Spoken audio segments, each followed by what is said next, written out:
This video is sponsored by Squarespace. More about them later on. I'm going to rank the 22 races that we had over the course of the 2021 season in a tier list, but which were the best and which were the worst. Let's have a look. My name's Andy and this is Behind the Drive. This year I have 5 tiers to choose from, and these are Will Watch Again, Might Watch the Highlights, Very Average, A Bit Boring, and finally a category which needs to be brought in based on the year we've had, which is a mess of a race. A tier which is dedicated to the races where the FIA decisions throughout were questionable at best. Bahrain Grand Prix. First up is Bahrain, the first race of the 2021 season, and this one for me would go into the Might Watch the Highlights tier. And the reason for that is the fact that it was the weekend that we confirmed that there were 2 drivers in different cars that would likely compete for the World Championship, and that meant that the race itself features higher than it might have done if the Bahrain race had come later in the season. Verstappen qualified on pole, but a race of strategy followed, with a 2-stop being the preferred option, and Red Bull opting to pit Verstappen much later than Hamilton for the second time, meaning the Dutchman would have fresher rubber in the closing stages of the race. In the end, Red Bull did manage to overtake the Mercedes, but Verstappen was deemed to have done so off the track, at a section of circuit where Hamilton had previously been given a warning for exceeding track limits. The position was returned by Verstappen, and that's how it ended, with Hamilton taking the first win of the year in what ended up being a moment to savour for all F1 fans with an enticing season to come. For me, that battle was a strategic one, which is certainly one of my favourite types of race, and the high tyre degradation in the desert certainly helped with that. Emilia Romagna Grand Prix. Next, we had the second race of the season, which for me also goes in the Might Watch the Highlights tier. This race had changeable conditions, which acts as a leveller and highlighted the driver's skill in the Grand Prix. And it had several notable events, including Perez overtaking under the safety car, Hamilton rushing his way through the back markers to try and chase down Verstappen and making a mistake, ending up in the gravel, and that was then followed by the huge incident between Bottas and Russell, taking both drivers out of the race and leading to a red flag. So there was a lot to talk about, and it was a brilliant race to watch, with Hamilton having to work his way back up the order to recover following the red flag period, which he managed to do, ending up taking the second step on the podium. It was a great race and one which definitely makes the second tier on this list. Portuguese Grand Prix. Formula 1 then went to the Algarve for the third race of the year for the Portuguese Grand Prix. And this one for me goes in the bit boring category. And for this season that tier is full of races that might find themselves higher on this tier list in other years, such was the quality of races we saw so regularly in 2021. But in Portugal, it was a race that was won on track following a mistake from Verstappen, which allowed Hamilton to get back past him in the first stint. From there, a clever strategy from Hamilton where he extended that first stint left him way ahead of the others in Portugal. But overall, compared to a number of other races we saw this year, it wasn't incredible. So for me, it's a bit boring. Spanish Grand Prix. The Spanish Grand Prix next, and this is the first track which will become part of an emerging theme in this tier list. Most of the time, races in Barcelona are a bit boring. The track's Sector 3 chicane means that despite a long start-finish straight, it's very difficult to overtake. But in 2021, it offered a race of strategy, with the optimum race being split between a 1 or a 2 stop. And what it resulted in was a very good race, with Hamilton and Mercedes going for the second stop to try to get past Verstappen after the Red Bull made a move stick into the first corner. The Mercedes driver was hunting down the Red Bull through those closing stages, and in the end he managed to get by to take his third win of the season. For me, it was one of the best Spanish Grand Prix we've seen, and for me, that puts it in the Might Watch the Highlights tier. But before we take a look at the Monaco Grand Prix, I want to talk about the sponsor of this video, Squarespace. With Squarespace, you can design a website for any purpose, with their templates supporting all major content types, including pages, galleries, blogs, commerce, and calendars. And once you're set up and running, you can create a community on your Squarespace website with commenting features, including threads, replies, and likes. So Squarespace really does have it all when it comes to websites, and it's so quick to get from a template to a live site. Make sure you go to squarespace.com for a free 14-day trial, and once you're ready to launch your new website, you can go to squarespace.com/behindthedrive for 10% off your first website or domain. The link you need is in the description, so make sure you head over to Squarespace and build your new website today. Monaco Grand Prix. Next up is the Monaco Grand Prix, and when rating the races I feel I have to rate the race itself as opposed to a whole weekend. There was some drama over the Monaco weekend though, with Leclerc's Q3 crash, meaning he secured pole position, but with a risk over his gearbox. Come race day, it turns out it wasn't the gearbox he should have been worried about, with his rear left not being thoroughly looked at by Ferrari and some damage not being recognised. This meant he would not start from the front of the grid, leaving Verstappen being the first car on the grid in P2. Bottas ran well through the race in second place until his wheel nut became stuck in the pits as Mercedes failed to remove the wheel, leaving him out of the race. But other than that, really there were limited overtakes, and it was a podium which consisted of the first 3 cars on the grid that finished the race. So a disappointing race and firmly in the bit boring category. Azerbaijan Grand Prix. Azerbaijan next, and it's got to be in the might watch the highlights category. It was a race where all the runners were facing significant tyre degradation, with 2 major tyre failures that occurred during the Grand Prix. But whilst this is a mess of a performance from Pirelli, it meant that the race itself was an opportunity for some drivers to get it right and make their way up the order. Take Sebastian Vettel for example, who went from 11th to 2nd in the race after an excellent tyre strategy. Or Pierre Gasly, who qualified exceptionally well to take 4th and then managed to hold it there with a strong race pace to eventually take the 3rd step on the podium. In terms of the championship fight, Azerbaijan is a race which will be a significant one for both drivers. Verstappen was an innocent victim from a tyre failure which left him out of the Grand Prix. And then you had Lewis Hamilton, who threw away his own chances of a podium finish after a mistake by pressing the brake magic button, leaving his brake balance out of position and with the Mercedes car failing to make it through turn 1 on the red flag restart. It was an excellent race and one that's pivotal in the context of the 2021 season. French Grand Prix. The French Grand Prix next, and like the race in Spain, this was another track which Formula 1 fans don't tend to look forward to too much at the start of the season. However, once again, the track faced high tyre degradation, which meant it became a strategy race once again, with the difference between a 1-stop or a 2-stop being marginal, and as such, the French Grand Prix was one of the most fascinating races of the season in my opinion. The race was the first of the year where it became a real 2 versus 2 at the front, with Bottas and Perez both in the mix. And it was Red Bull that split their strategies, taking advantage of the fact that Perez tends to be good at preserving tyre life and leaving him with track position on the 1-stop, with Verstappen instead going to the 2-stop strategy. And as a result, Perez was able to support Verstappen in those closing stages, allowing Verstappen to go by and then hunt down the Mercedes of Lewis Hamilton in what ended up being a fairly straightforward overtake. It was an excellent race though, as it was won with some excellent driving and some brilliant skill from the pit wall, and it seemed like Mercedes were caught napping on this occasion. So for me, despite being a track that I don't look forward to, it goes in the might watch the highlights tier. Styrian Grand Prix. The Styrian Grand Prix next, and this is definitely one of the most boring races of 2021. It was the top 4 cars from the top 2 teams that dominated, and were the only 4 cars to finish on the lead lap, with 5th place Lando Norris a lap down on the front runners.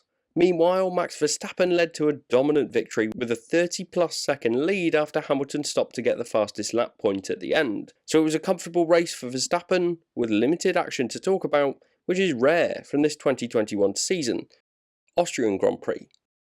And Formula 1 went back for a 4th race at the Red Bull Ring in just 2 seasons, as the Austrian Grand Prix was hosted the following weekend. And it was a big improvement on the first weekend of action, which is something that you might not expect, given you'd have thought that the teams would have a setup in a better place than the weekend before, and therefore the stronger cars would rise to the front. However, while it was Verstappen that took pole position, it was Lando Norris that snuck his McLaren car onto 2nd on the grid, with the Mercedes cars struggling to 4th and 5th, and therefore there was some more competition at the front. And with Norris defending from Perez and Hamilton in the opening stint, it allowed Verstappen to build a comprehensive lead out at the front. Later in the race, Hamilton ended up with a damaged car, which allowed Norris to get back past him for his 3rd podium of the season, and meanwhile Verstappen achieved his first ever Grand Slam, as he started from pole, led every lap, and won with the fastest lap. So it was a better race than the previous week, which for me puts it in the very average tier. British Grand Prix. Formula 1 then went to Silverstone, and this race played host to one of, if not the most controversial moment of the season, as the 2 title contenders clashed in a race-ending collision for Verstappen. The race itself was one that was very average in my opinion, with Hamilton receiving a 10-second penalty for the crash with Verstappen. which meant he would be fighting his way back through the field, and he did so to take the victory from Charles Leclerc in the closing stages. The race weekend saw the first ever sprint qualifying event, and it was somewhat underwhelming, with it feeling like the first stint of a race where it was just about to get exciting. And so for me, the 2021 British Grand Prix goes in the very average category. Hungarian Grand Prix. Hungary next, and what a race this was, with a brand new race winner in Esteban Ocon as he fought so closely with Sebastian Vettel for the race win. But within the race itself we saw a number of excellent performances, including the defensive drive from Fernando Alonso as he kept Hamilton behind, protecting his teammate in the process. And also Max Verstappen, who was a victim in a huge crash triggered by Valtteri Bottas at the beginning of the race to limp back to 9th place despite having what looked like half a race car. It was a race which really had everything and kept me entertained throughout, with the changeable conditions, the standing start which consisted of just Lewis Hamilton, and the fight back through the field from the Mercedes driver. For me, it was one of the best races of the year, and therefore it's my first entry into the Will Watch Again tier. Before we start to take a look at the second half of the season, I wanted to take a moment to ask you to consider subscribing to Behind the Drive. There's lots more to come between now and the start of the 2022 season, so make sure you subscribe with notifications on to be the first to see any new videos. Thanks. Belgian Grand Prix. And then we returned after the summer break to Belgium and the so-called race at Spa. It wasn't a race, it was a procession behind the safety car as it was far too wet to get a race underway safely. For me, this was dreadful, and it definitely goes into the mess of a race tier. It was just a diabolical performance from the FIA to just send the cars out with the intention of completing just enough laps to ensure they could dish out half points in the process. Definitely one for Formula 1 to forget. Dutch Grand Prix. The Dutch Grand Prix followed Belgium, and it was the first home race for Max Verstappen as he dominated the race weekend. The track itself looked exciting, with the banked corners meaning the cars could maintain some good speed, but at the same time the track is very narrow, and so overtaking was always going to be challenging. Verstappen won the race from pole by just over 20 seconds in what was a bit of a processional race with limited overtakes. For me, it goes in the bit boring category, but I'm looking forward to Formula 1 going back there next year with an awesome atmosphere from the crowd combined with the new regulations, meaning it might well be easier for cars to overtake in this new era. Italian Grand Prix.